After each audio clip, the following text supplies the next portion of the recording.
হে আমার রব, আপনি আমায় যতটুকু ভালোবাসেন আমি হয়তো কখনোই আপনাকে ততটা ভালোবাসতে পারবো না। তবে যতটুকু ভালোবাসি ততটুকুর বিনিময় না হয় আপনি আমাকে ক্ষমা করে দিন। আমি তো অতি সাধারণ আপনার ভালোবাসার কাছে, আপনার ক্ষমার কাছে, আপনার দয়ার কাছে। আমাকে একটু দয়া করুন। আমি জান্নাত চাই না, আমি আপনার নৈকট্য চাই, আমি আপনাকে চাই। আমি আপনাকে এমনভাবে ভালোবাসতে চাই যেভাবে ভালোবাসলে আপনি আমার উপর সন্তুষ্ট হয়ে যাবেন। আমি জানি আপনার রহমত ব্যতীত আপনাকে পরিপূর্ণ ভালোবাসা সম্ভব নয়। তাই আমার উপর বর্ষণ করুন আপনার রহমতের বারিধারা।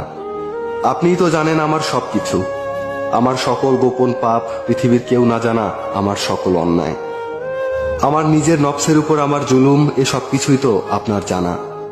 আমার এমন কোনো গোপনীয়তা নেই যেটা আপনি জানেন না। তাই তো আমি একমাত্র আপনারই প্রার্থনা করি, সেজদায়